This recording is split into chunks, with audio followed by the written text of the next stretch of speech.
दादा तुम्हें कुछ देने की जरूरत नहीं है। शंकर भगवान को मात्र एक चावल का दाना, एक चावल का दाना मात्र,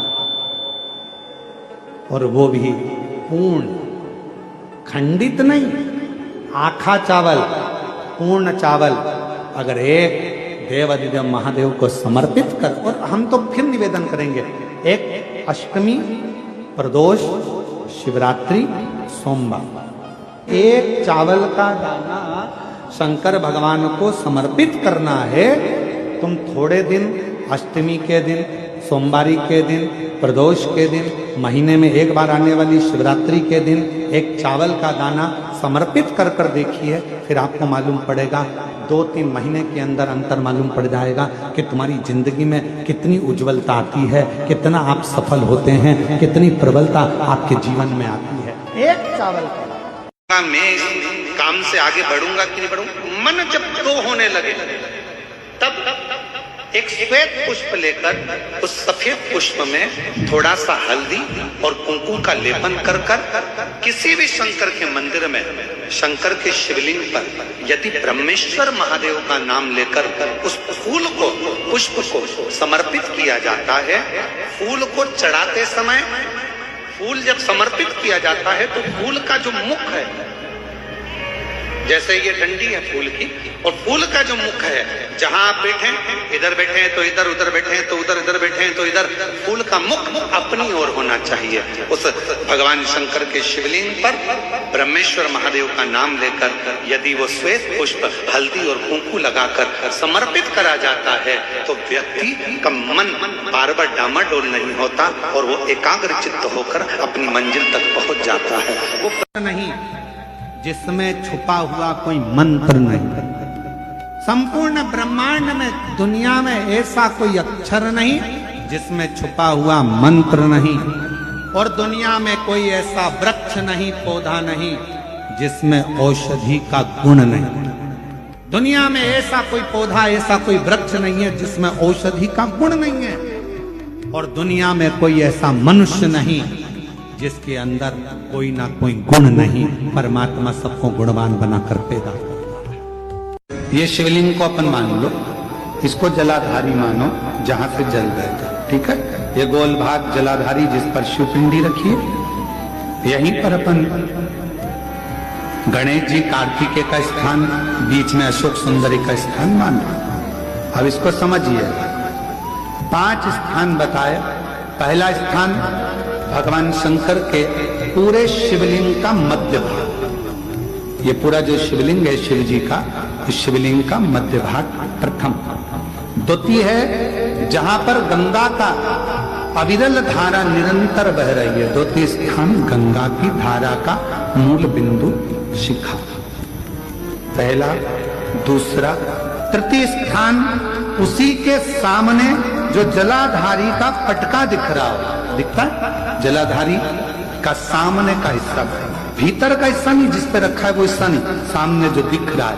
1, 2 और तृतीय स्थान मां अंबा जगदम्बा के कंठ भाग पर चंदन का लेप महाराज। 3 स्थान ये बताए। चौथा स्थान जहां से जल नीचे गिर रहा है, जल गिरने का जो स्थान छोटा सा एक भाग रहता है, जितनी जगह रहती है उसके मध्य भाग, चतुर्थ स्थान। और 5वें नंबर का जो भाग बताया गया वो अशोक सुंदरी का स्थान।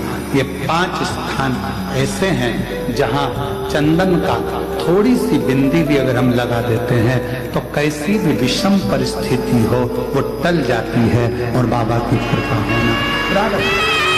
पंचदेव, शिव पंचायत के 5 देवताओं का स्मरण कर कर, सूर्य देव, नारायण, मां जगदम्बा, दुर्गा भवानी, भगवान देवाधिदेव महादेव, भगवान श्री गणेश जी महाराज का स्मरण कर कर पंचदेव के नाम से इस शिवलिंग का स्मरण आप करेंगे। बीच में जो एक मोटी सी लाइन होती है, इसको अशोक सुंदरी कहते हैं। सब लोग दर्शन करें, जम के बोलो जरा, करें। अशोक सुंदरी की जगह जहां पूरी हो जाती है उसके बीच में शिवलिंग और उसके बीच में थोड़ी सी जगह खाली आती है। करें दर्शन, समझना जरा बहुत अच्छे से। जैसे ये अशोक सुंदरी की जगह है, हम निवेदन करेंगे आस्था चैनल वालों से भी और एलईडी वाले भी, जिन जिनको एलईडी पर आप दर्शन करा रहे हैं वो पूरी तरह से कराएं। गणेश जी का स्थान, षडानंद कार्तिकेय का स्थान, अशोक सुंदरी का स्थान बीच में। अशोक सुंदरी का जो स्थान पूरा हो जाता है, वहां से लेकर शिवलिंग के बीच में खाली जगह आती है। करें दर्शन आप लोगों ने, खाली जगह आती है। उस खाली स्थान की जो महत्वता है, ये जो अशोक सुंदरी से लेकर बीच में जो जगह है, ये भगवान शंकर की जो धर्म पत्नी है माता पार्वती, उनकी जो योगनियां हैं 64 योगनी, उनकी जो शक्ति पीठें हैं, उनकी जो सिद्धता है, उनकी जो सिद्धियां हैं, ये अशोक सुंदरी से शंकर के शिवलिंग के बीच में जो खाली जगह होती है, इस स्थान पर 64 योगनियां, देवियां, अष्ट सिद्धियां, नवनिधियां सब इस स्थान पर रहती है।